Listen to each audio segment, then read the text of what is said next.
listening to AchieveRadio.com. A new drummer for a new awakening.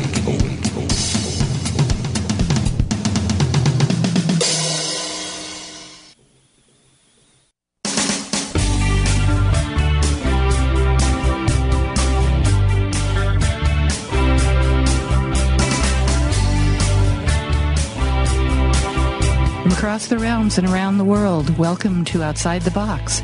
Tonight, your host and vessel of spirit is Nancy Zilversmit. We hope that you will learn to have the strength and courage to step outside the box and dwell with spirit, and to leave the old beliefs that hold you down behind you and rediscover your spirituality in new ways. It's May the 20th, 2015, and this show is brought to you by www.sanctuaryofsacredspace.com.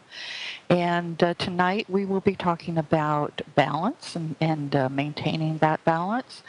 And also, don't have any events to announce tonight because I am going through a lot of reorganization and research, trying to get some classes set up online, which it's been quite the hunt to find the right program to use for that was affordable. And that also would get the advertising for attendance to the program, so I wouldn't be doing it on my own anymore. Did find a system, and it looks like though they require 60% videos, so I'm going to be very, very busy rewriting the classes to video and also organizing and learning how to use the new software. So that will be coming up in the future. I'm hoping by mid to late summer, and have the first class up and online, because that will take some time and work. And I will let you know as we progress what the first class is going to be. And I'm allowed to have 5 classes at a time, so I will cycle the classes in and out, and I'm hoping that there's some kind of a switch on there that can just make a class inactive without having to redo the whole thing. So we shall see about that. I will be writing the programmers on that so that I can change out classes as needed.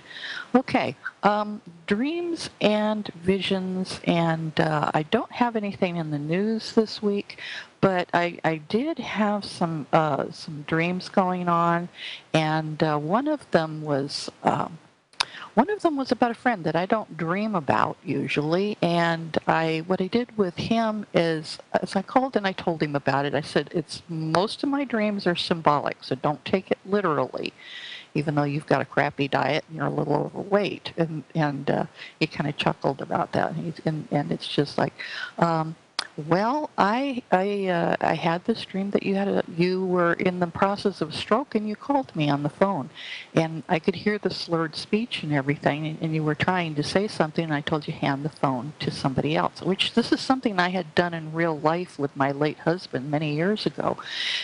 Same incident, except now I had a different face on it, and I said, you needed to have somebody else get on the phone, tell me what was going on, and have them call 911. And I said, I don't know how that turned out, but symbolically, it could mean that you're going to be faced with a situation, because with a stroke, you're paralyzed on one side of the face or the body, depending on how bad it is. And I said, you called me. The thing is that you're going to have some situation coming up, and I don't mean it literally as a health thing, but since most of my dreams are symbolism, it's going to be a situation where you are going to have to be facing a situation, deciding what to do about it, but being paralyzed with fear at the same time as to what's going on. So I said, take it as symbolically. That you will be facing a situation this week. It may not be a very big situation, but it's going to be something that's going to stop you in your tracks, and you're going to have to make a decision on what to do about it. And if you need to call and talk about it, go right ahead. And he did have a situation later on that morning, and he did text me, and it was at work. He had a situation, and he didn't know what to do about it. And I said, okay, I told you it was probably going to be symbolic, and it was. It was definitely symbolic. But then I sometimes get dreams concerning myself, and I'm sitting there going, what the heck was that about? But this one, since I've had dreams in the past that uh, have had mansions or houses or something that I'm usually wandering around. And it's usually my own soul or it's somebody else's that I'm visiting. Well, this one was what I would call Source's house. And Source I refer to as Mother, even though a lot of people refer to Source as God or Goddess. She's always asked me just to either call her Source or call her Mother. So um, what happened was is I was in this mansion and it was gorgeous, but it had many, many, many, many rooms. And it's like I'm walking through these different rooms, and in this one room I see a couple of cats that are trapped, and so I let them loose, and they pretty much stay in their own room, but they were trapped in these little cages. And it's just like, okay, I'm just going to let you out of the cages. Don't know what that means. Probably going to be freeing something of or something later.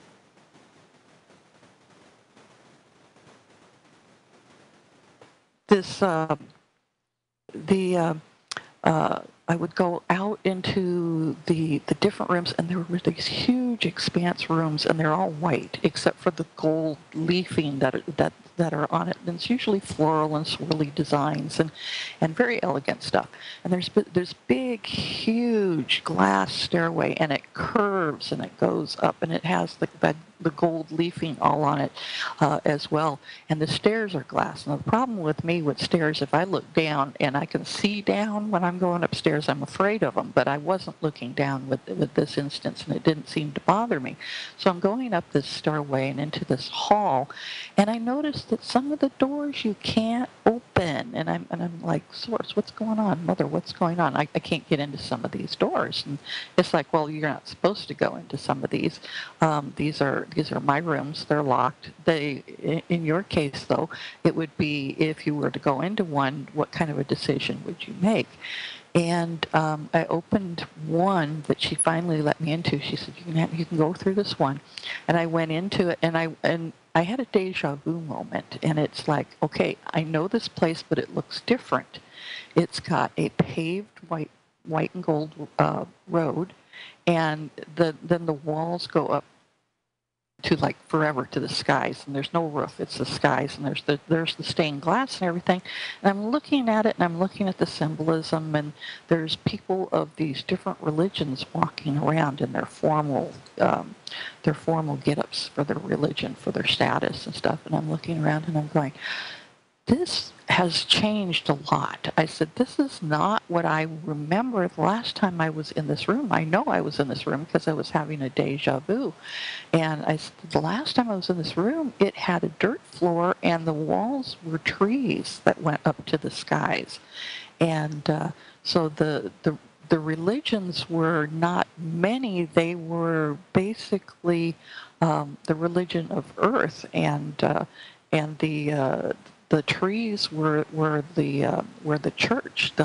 Nature was the church, the open area that was made by spirit, not by man. And it's just like, okay. So I crossed very carefully over this paved road, which it was now, this paved road, and because there's a door on the other side, and I go through this door, and I look out, and I'm going, oh my God, I'm in the mall, and it's one of those many level layered malls, and it's just like there's people just buzzing around in there, and I'm going, well, this isn't where I really want to be.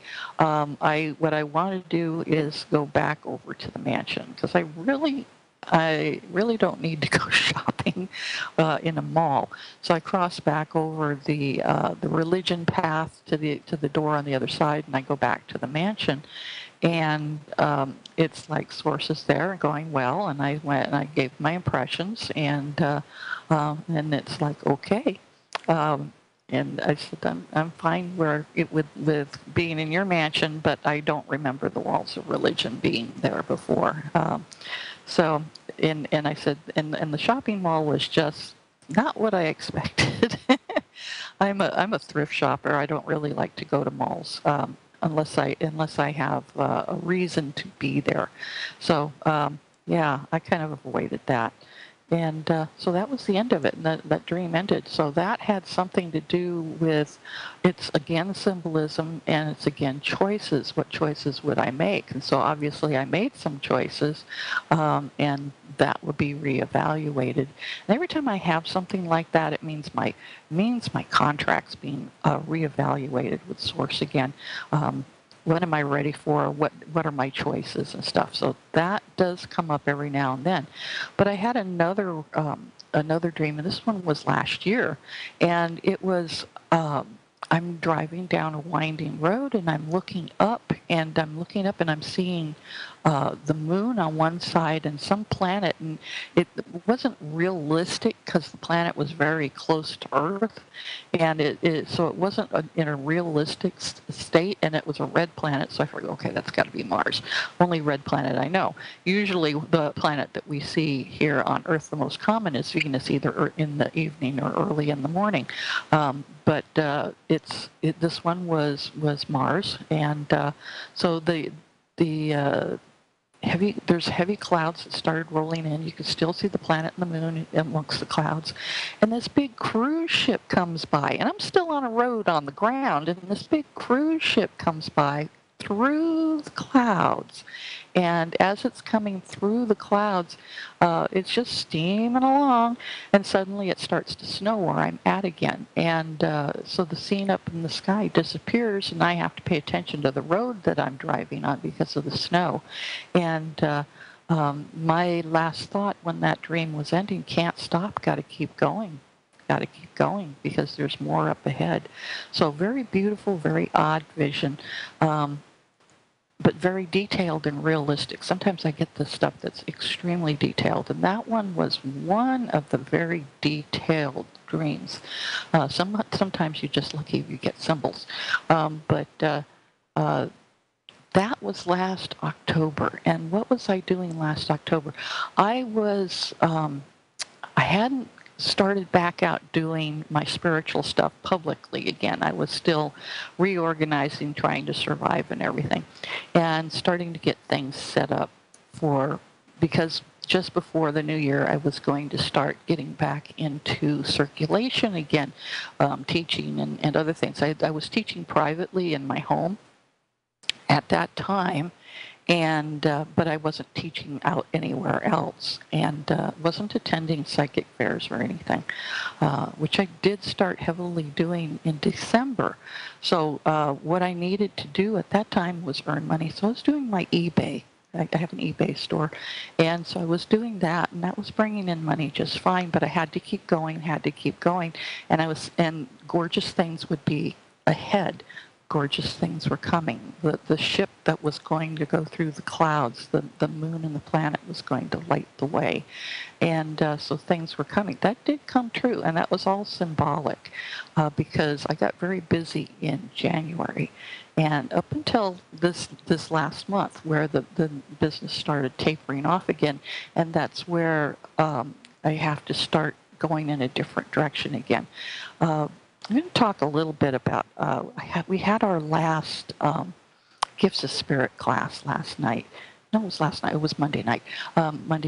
And only 2 of the students showed up because they had to show how they used the gift. Well, 2 students backed out, we were all surprised, but they backed out because they didn't want to do it. Because they were like talk in all the rest of the classes, but when it came right down to actually having to do something, they backed out. So the 2 that were there were very. They came in and they said, "Well, I prepared to do something, but one forgot the tool that he was to bring with him, and the other one said, I don't feel that I'm supposed to do that," and and I said, okay. And she said, she started looking behind me over here at the side and between me and the guy next to me. And I've got all this energy going on. I've got my spirit guides and everybody's there because I knew that they were going to take over the class. It's just like, okay. I said, I see you looking. And she's like this going, what is that? What is that? You know, and I said, those are higher beings. And she says, well, I'm used to communicating with dead people. Those certainly aren't dead people. And I went, no, they aren't. There are no dead people in the room. As a matter of fact, they cleared out the building. This was at a spiritualist church. And she says, oh, I'm supposed to give a message. And I said, this is the first time you've had to give one from a higher being? And she said, yeah. She says, I gotta really check this out for a second. And I said, take a couple of minutes, check it out, how you're going to communicate. She said, this one's not used to talking. It's usually just an energy thing. I said, that means you have to use a different gift to receive the message. Instead of clairaudience, you've got to start just feeling into the energy, connecting to that energy. Very interesting when a student has to learn something new and it's test night. She did very well. She did deliver a message. It was very short, but when it was over, because she was having some problems adjusting. When it was over, the being stepped back and the energy stopped. And I said, I think you're done. She said, yeah, they're gone. And I went, okay, that's pretty normal with them. They come and go. They give their message and they take off. And then I turned to the other gentleman that was sitting on the other side of me, and I went, so what were you supposed to be doing tonight? And before he could speak, he suddenly went, and he does mediumship too. He does the dead people thing. I talk to dead people. It's just like this church really needs to go beyond that. I'm not a member of the church. I just teach there. But I said, you guys really need to get beyond that, because obviously higher spirits decided they were coming into the room. And suddenly he was talking to me with a Celtic voice and the personality of someone who would speak to me through an old friend of mine who I haven't seen in a few months. And I'm going, oh my God, I know who this is. And he went into full trance, and she just, and it's Lady Vivian, and she just came through, and she just went on and on and on about, things I was going to be doing in the future, and that I needed to get going on it. And this is about the online school thing, and it's just like, yeah, that's why I've been doing so much research. And she was her social, friendly self, and then when she was done with her message, she says, well, goodbye for now, and this was all with a feminine voice coming out of a gentleman that's got to be in his late 60s, and definitely doesn't talk like that. And he came out of it, and I just sit there and looking at him, and I'm going, so do you remember any of that? And he went, what? I said, you just opened a new gift. You went full trance channel. He says, that's definitely not what I had planned for tonight. He had planned coming in to read cards and give messages that way. And he says, I didn't even bring the cards. And I went, yeah, see, there was a reason for it. You had a gift open right in the middle of class. And so that was your test, and I think you passed. And the other lady was just sitting there just going, oh, my God, I'm glad that wasn't me. Yeah, so we'll see. I've submitted a schedule for different classes that I teach, and we'll see if I teach there again. That place has gone through some major reorganization, and they have committees now, so the committees have to decide. They were supposed to have a meeting, I think, last night, so I should find out tonight. It's my last night of the tarot class there, so it's like I had 2 classes in there in 1 week. So we'll see what happens tonight in this other class. Can get interesting, because of my hours of being on the air during the day. It's kind of hard to bring my students into for their impressions live on the radio, so I just have to go with what I got. But when I ran the show years ago, and I was in an evening time slot, I was more able to bring the students in and let them talk about their experiences. So I'm just going to relay what I have, and we'll go with that. And maybe at a later time. Okay, tonight the subject matter is balance. And again, with the old 1851 dictionary, we're not going to read all of them. I've just pulled some of the ones that are a little more relevant, because this word had a description that went down a half a page, and for each one it had the word balance, and then it had another whole different meaning for it, and it's just like, Wow. Okay, I'm not going to use all of that because a lot of it doesn't mean anything. But when you balance, you think of a set of scales, sort of like the ones that uh, you see in the justice courts, those type of scales, which is an old-fashioned scale, and you weigh things, you weigh commodities on it. In Egypt, they used to weigh your heart. They would take out your heart as your soul and weigh it against the weight of a feather. And if it weighed too much, then you didn't get into their version of heaven. So you had to have the purity of the lightness of a feather. So weighing commodities, and it means different things in different situations. So it's simply a power in mechanics determine equality or difference, and a difference of weight. And it can be an impartial state of mind as well. When deliberating, especially if it's if you're just estimating the reasons that people are doing things and the arguments that are going on, you have to give both sides of a question equal time so that they can give the due weight of their argument. So that's also balance, but it's equal weight or equality. So when you think of people calling the racist card or women calling the feminist card, they're asking for equality or equal pay or equal treatment or I want the same thing as them. They're asking for equality, whether or not they want to do the work for it. If you want equal pay, it depends on what, work you're doing. If it's because of a different gender, then definitely you should be getting equal pay. You should be making just as much as the person who is of the other gender, but equal work for equal pay. And so there's a balance there. And a balance is of power, it's of authority, and it's to weigh reason by estimating the relative force and importance of the value of things such as the balance of good and evil can be also looked at. In order to have one, you must have the other. There has to be a balance between them. And I've talked a little bit about in the past, I've done shows on the dark and the light, and basically asked Source, well, why did you do it so that they're both, both extremes? And she said, it's not really an extreme. You've got your dark and light, but actually they're all just shades of gray because they're at different levels, and some even switch sides for whatever the situation is. And she says to me, they're all just gray. And she says, that's my form of entertainment. I learn, I grow through them and through all creation.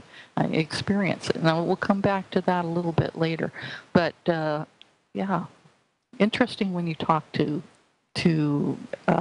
other beings, and especially higher powers. So you actually get a whole different set of ideas and thoughts and why things are the way they are. You talk to angels, you'll get it one way. You talk to nature spirits, you'll get their impression. You talk to dead people, you get another total impression, and it's usually, I need some help, or I want to pass a message, whether it's relevant or not, and they can bug the hell out of you sometimes. But and then you have the alien forces. You also have, they are very big on balance, and it's just like, okay, deal with what comes in, deal with whatever's there, give it some respect. Don't care if it's dark or light. You always give some respect, and if you don't give some respect, you're going to have some issues. And it doesn't matter if it's a being of light or if it's a being of dark. If you're not offering some respect, you're not going to get a whole lot back. And let's see. Okay. So weighing reason, I already said that, because of the balance of good and evil. Also to give each side equal weight, to preserve, and here's a word that I don't hear in the English language anymore. This is out of a dictionary of 1851, equipoise. EQUI, equi, pose, Poise. Don't hear that anymore. It seems to be used a lot in the old dictionaries, but not seeing it at all in the new ones. Because the new dictionaries, and they've got some of the same definitions, but they've got a lot of different definitions that they didn't bother to consider back in the 1850s. So again, equal distribution of weight, enabling someone or something to remain upright and steady. So that's balance, and that's physical balance. That's physical balance. And then the other type of balance that they were considering nowadays, because we have a lot of people who are being recognized as having mental. It gets used way too much sometimes. But anyway, equal opportunity, equilibrium. Let's see here. Harmony. Harmony of design and proportion is balance. They need to look at some of Frank Lloyd Wright's old buildings. They were not exactly balanced, but they were very artful. Okay, an apparatus for weighing, especially one with a central pivot beam and a pair of scales. A zodiac sign, a constellation. We've got a lot of people now that are big into astrology and zodiac signs. So that would be Libra. And the counteracting weight or force, the predominating weight or amount, the majority. Keeping a steady position so it does not fail. Offsetting one value with another. So that's modern. Okay, so we're going to take a look at some of the different things that balance is used for nowadays, and sometimes it's used in spiritual manners.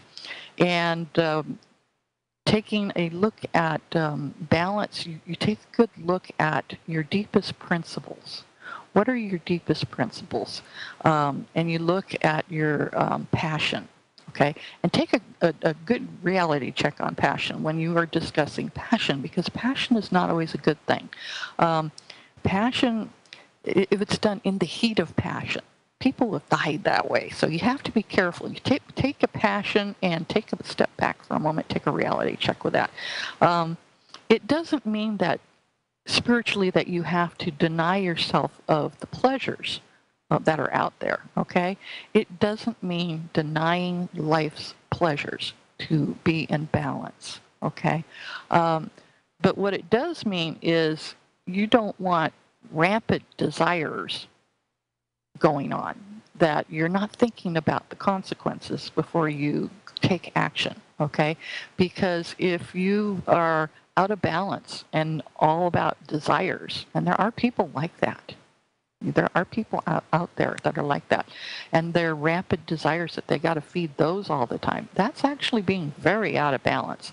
So what you have to do is look at your desires versus making a wise choice. Yes, you can have desires, but make the wise choice.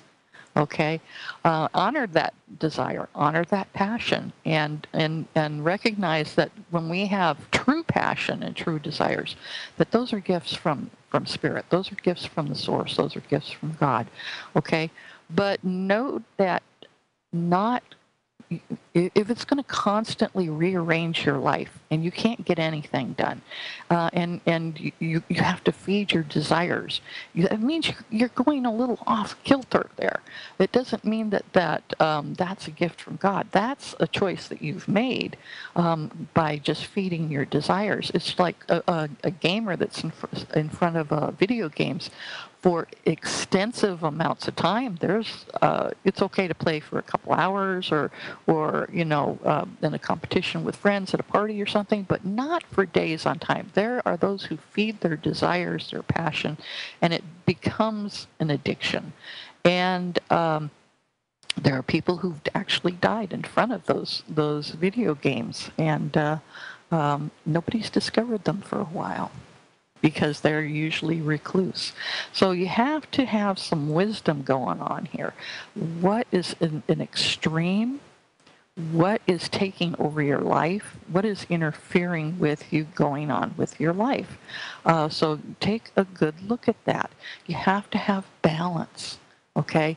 Yes, you can feed your desires and stuff, and your pleasures, but do it at a regular pace. You don't have to deny yourself by starving them, but don't overfeed them, because you can go and dump everything in the wrong direction. So also when you have desires and passion, are they being driven? Are you being pushed? Okay, are you being pushed to go toward that passion or that desire? Are you doing it out of desperation? Are you doing it in a hurried fashion? Are you doing it out of fear? Are you doing it because you feel you need to impress people? I've seen people that do that. They feel that they have to be turned on all the time, and they have to be the center of attention. And it's their desire to have that attention. It's their passion to have that attention, and it makes them very out of balance. And then so they do some stupid things sometimes, and they do it to impress other people. Okay, making an impression during a work interview or during the first meeting of on a date, that's a little bit different. But don't overdo it. Don't make it all about you. You have to make it about the job that you're interviewing for, or make it about the other person that you're trying to get to know. So you have to you have to balance it. There's has to be both sides there. So the other thing is also, are you doing are you doing your passion or your desires because you have set for yourself some really impossible expectations? Then you have to do a reality check piece. I've written down, when we've done manifestation things, or when I've done a personal, it's a new year, I'm going to write down the manifestations I want to happen in the year. It's basically not depriving myself, but hey, this is what goal I want to work towards in the new year. And sometimes I have to laugh at them because I'll write them down and I'll put them away, and just as an experiment.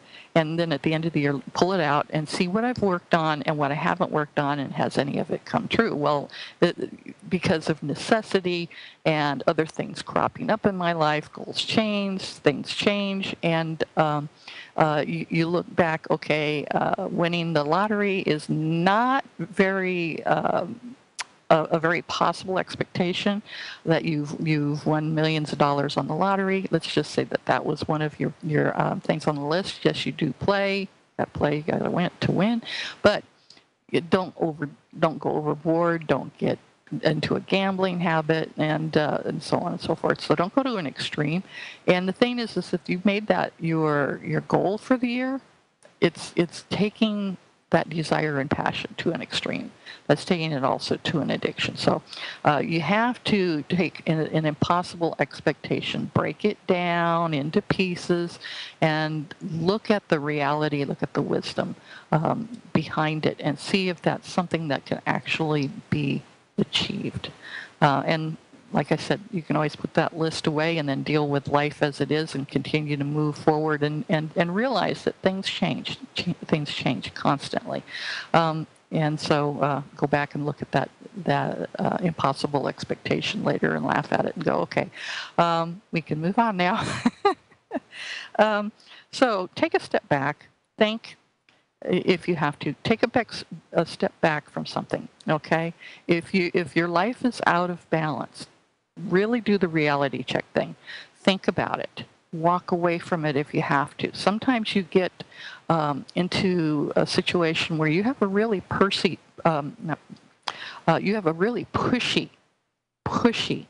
salesperson, and they'll try and sell you anything from a timeshare to some kind of expensive cruise trip, or they could be in a store following you around and trying to sell you stuff because they need the sales. And it's just like, okay, thank you for the information. I would like to sleep on it. I would like to discuss it with my spouse or with my partner, and we would really like to think about it. And then they start pushing you, okay, but it's only a limited offer and it's only for today and blah, blah, blah. Okay, so we're going to go have a cup of coffee and we're going to go discuss it. And if we want to come back and go through with it, then we will. Usually that's your excuse. That you need to walk away from it. And once you've walked away from a situation like that, that's really got you knocked out of balance, and you know it's going to financially knock you out of balance, you can think rationally, discuss it, and sit down, have a cup of coffee, or sleep on it, or discuss it with another person. And you're going to find that what a person has been trying to shove down your throat was actually their passion, because they were selling stuff because they're working commission. Not yours. Not yours. And you would have financially been put into a hole. So it's just like, okay, that would have really put us out of balance. And being in the presence of such a salesperson put us out of balance at the moment. And we had to take the time to step back, get away from that salesperson, get away from that situation, and bring our minds and our passions back into balance. And that's what you need to do sometimes, is take a walk away from a very unbalanced situation, discuss the reality of it, and then make a decision. And so bringing things back into balance, it's not always a spiritual thing, it's not always a financial thing, it's not always a health thing, but it can be anything. It can be anything to bring yourself back into balance. And passions are not bad, but don't let them be in charge either, because usually when you have a passion, you don't have a brain mindset for doing things.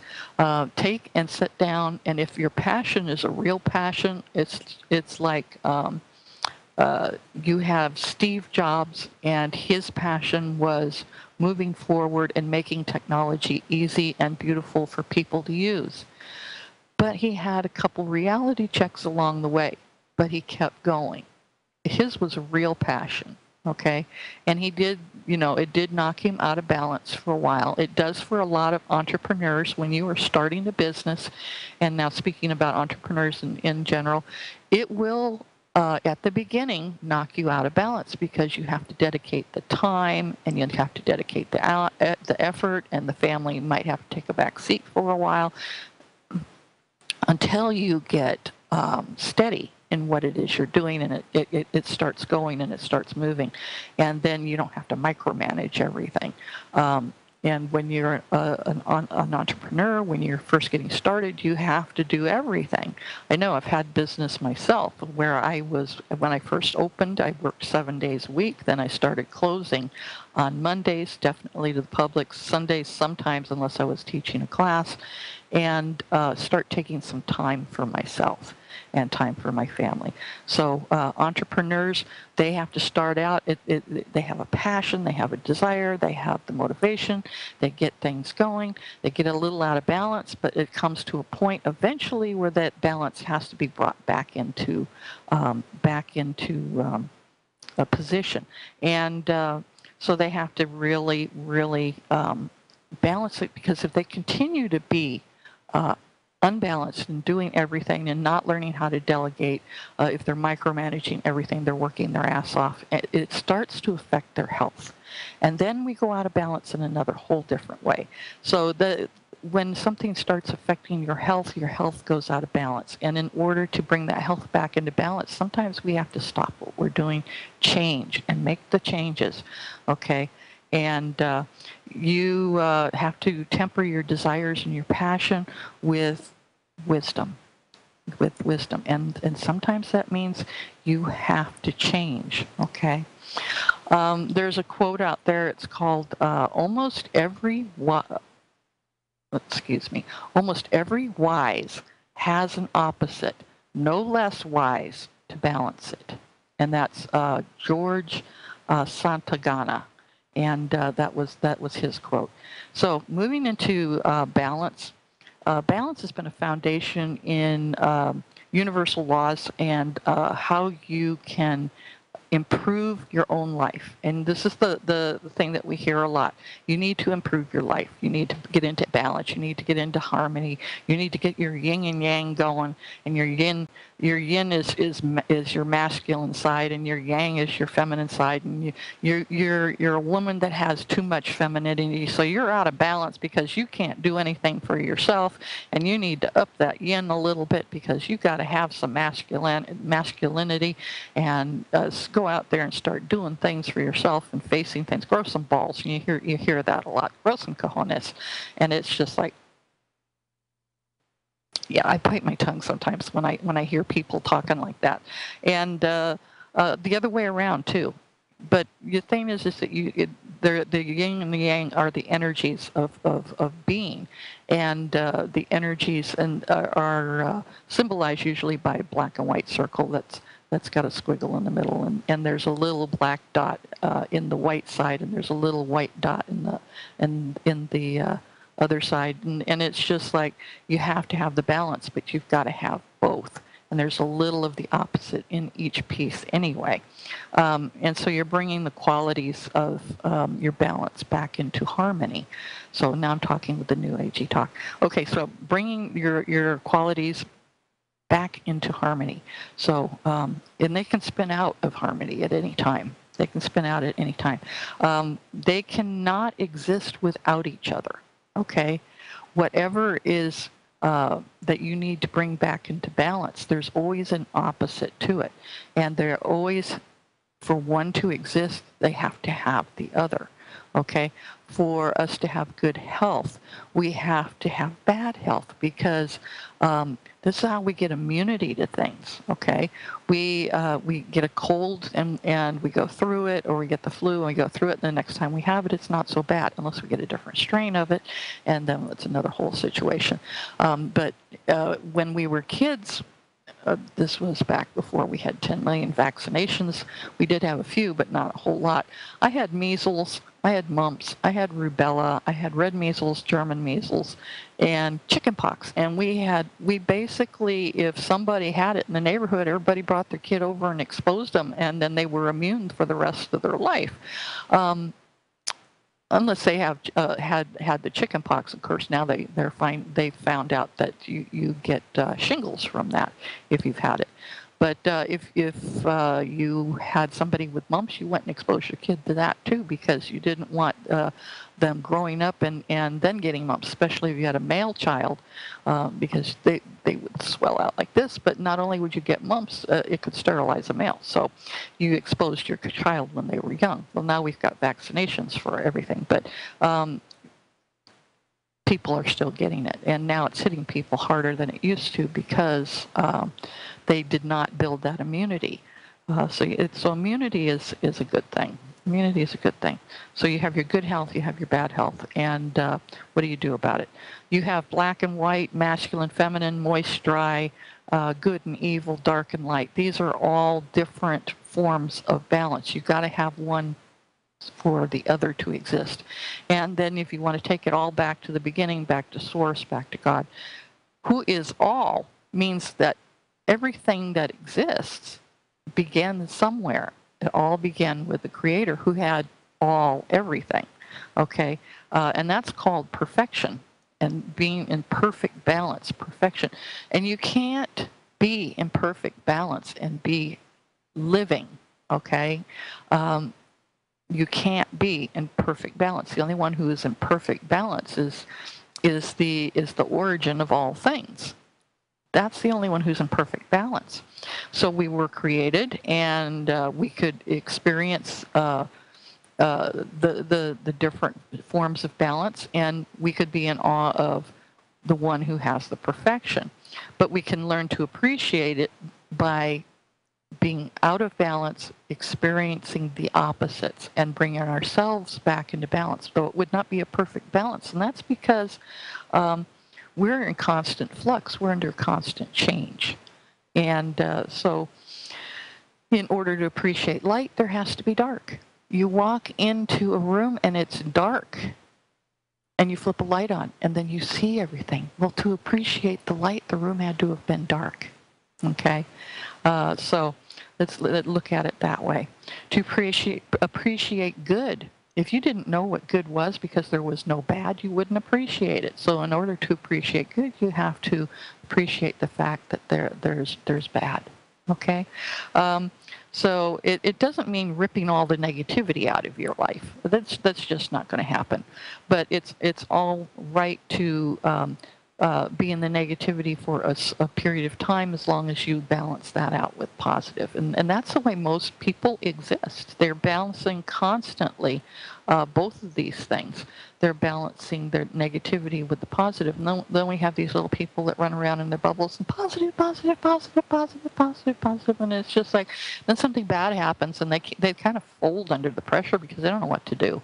It's because they never expose themselves to what's going on, what's going on in the bad, the news of the world. And so expose yourself to the news of the world. If you want to bring positive into the world, oh my gosh, Nepal had the huge earthquakes that were going on. And the thing is that they're finding the people that are there doing photograph studies of the people that even with after the earthquakes, with as little as what they have and what's happened to them, they are still able to take what is there and rebuild, even if it's not the final rebuilding. They're taking what is there and living and being happy. They laugh, they have relationships, they have their friends still, the ones that are alive. Yes, they mourn their dead, but they know to rebuild and start over, that life is not ended. People who will go around in their little positive bubble all their life and forget about the fact that there's bad things going on, and not exposing themselves to helping people who are less fortunate, then they have a big reality check when something happens to them. And so, yeah, you need to really take a look at what's out there. I listen to the news. I read the newspaper. I'm out on the internet. But the thing is that when bad things happen in my life, I have to bring back balance. Balance to the family, balance to myself, whoever it's affected. So it's like people say, well, how can you just get up and just keep going? And it's just like, because I have to. I've been in bad situations before, and I know definitely if I'm going to sit there and curl up into a ball, nothing's going to get done. There has to be income. There has to be organization in the household. Somebody's got to cook so somebody can eat, and the animals can't starve, and neither can the people. So it's just like you have to get up and continue living. Yes, you have your period of mourning, and you have your period of why me? But then you just get up and go, okay, so it happened. Why me? Because it did happen, and continue going on, and don't break down, don't curl up into a little ball. Then you have a lot of other issues, and you're very, very out of balance. So let's see, what else do I have here? Oh, yes. Bringing yourself back into it. Sometimes it takes a lot of creativity to bring yourself into balance, because sometimes you have unusual situations, or you can't go the normal route because you don't have what other people have. You don't have the financial, you don't have the access or whatever. So you have to be creative about how you do things. A lot of people turn to holistic versus medical, because they couldn't afford the medical, so they'll go holistic. And it takes creativity. If you've got financial drowning that you're going into, you got to pull yourself out of debt. Sometimes you need to sell some of that stuff that put you into debt in the first place, close down accounts, and do other things. You have to get creative to bring yourself back into balance. And in order to receive, sometimes you have to give. You have to give. That's a balance in itself. If you just give of yourself all the time, and you just over nurture, and you don't take any me time, or you don't take anything from anybody else, as far as help or a hug or a smile or anything, you've got to learn to receive. You've got to learn to receive, and that's your lessons, to bring you back into balance. In order to bring yourself into balance, because you've been overdoing the nurturing piece, the giving piece, is you've got to allow yourself to receive. And I've run into a lot of people that have had that issue. I had that issue several years ago myself, because I was always the nurturer. I had to raise 5 kids. I had to take care of the elderly in the family, and a lot of other things.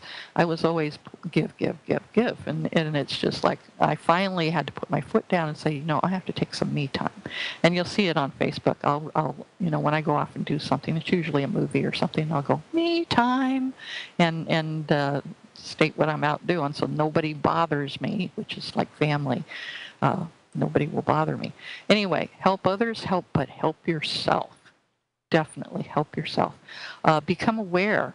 Are you too ego-based? A lot of people don't seem to think that they're out of balance because they're very, very ego-based, and it's just like, seriously, you don't think that's out of balance? You think that you're being too negative is not out of balance? If you have too much ego and too much negativity, it can also go in the opposite direction. If you are too positive and too spiritual, then where's your physical life? Okay, so you have to make a balance. You have to make a balance. If you list where you're out of balance, this is one thing. This is really hard to get people to do. Is you tell them you need to make a list. And on one side, I want where you think you're out of balance, and the other side where you are in balance, and just be really thoughtful about that, and be truthful. And you'll find a lot of them will go, oh, there's nothing wrong with me. And it's just like, okay, we're going to bring in your spouse or your kids or a second person that knows you to help you do this list, and they will list for you where they think you are out of balance, and then you're going to have a little chat about it. Not an argument, you're going to have a chat, because they're going to make up a list too, and you're both going to have lists of where you are out of balance. So if you cannot figure out where you're out of balance, get another person to help you with it, because they're not in denial about your problems. They will continue to move forward and help you as well, as long as you don't get into arguments about it. That's the one thing. Sometimes you need a mediator in between you, and sometimes that could be a therapist or a counselor or a minister, or just a third party to be there as a mediator, not to take sides, not to judge, but just to get those lists done. Where are you out of balance? And sometimes if you're too negative, obviously you're out of balance because you have not a positive bone in you. Or if you're too positive and you just, stay in your little bubble and bebop through life until something steamrolls you over, that could be a problem too. So it goes both ways. So, and let's see, I already talked about all that stuff. Okay, and then you sit down and you start resolving the issues. You can start with taking a reflection of yourself and reflecting on, where are those issues, and why am I having them, and what can I do to change that? Okay, what it does is it opens opportunities to get rid of things that are going on in your life. It gives opportunities to experience the positive side if you're too negative. It gives you experience to help if you're too positive. Get out there and admit that there is some negativity out there. Go work at a homeless shelter. Go help volunteer with the food. Go out and do something to help somebody that's down, that's in the opposite balance of you. And that's willing to accept the help. That's the other thing. They have to be willing to accept the help. So watch yourself go back into balance. Each time that you go out and you do something, you come into a little more balance. Each time on that list you get rid of something that's out of balance, the other side goes back up. And where the negativity has been, it's been so far down, and the positives appear, because the negativity is so heavy. Once you keep getting rid of some of that negativity, that positive brings it more into balance. So you can sit there and watch by your list what's happening, and taking and reweighing things. And you can be proud of your progress. You can be proud. Don't go out and be boastful about it, but you can be proud of your progress. You learn new things when you bring things back into balance. You grow. And give yourself some gratitude. Give yourself a pat on the back, Give yourself some gratitude, and give gratitude to the people who help you, and give gratitude to Spirit, and to Source. Don't feel guilty about being balanced. Don't feel guilty about being balanced, because you won't stay balanced for very long, because that's the way life is. It's constantly in flux. Not only do you have to look at your spiritual, you need to also take a good look at your work. Is your work and life, is that balanced? Okay, is your pleasure and pain balanced? Is your good and bad balanced? Is your negative and positive balanced? It's everything pretty much in the world. So if your work is really out of balance and you're working in a job that you hate, you may want to sit down and take some considerations about taking risks, about going in a different direction, and getting some clarity on that. Getting some clarity. If you're constantly tired on a job, figure out a way to get more rest. Sometimes people just have to go off and take a nap or a meditation, and it helps give them a little more energy, gives them a little clarity, and just work towards that balance. And we'll see you next week. We might continue talking a little bit about balance next week, then move on to another whole subject matter. And this show has been brought to you by www.sanctuaryofsacredspace.com. And I'll see you next week.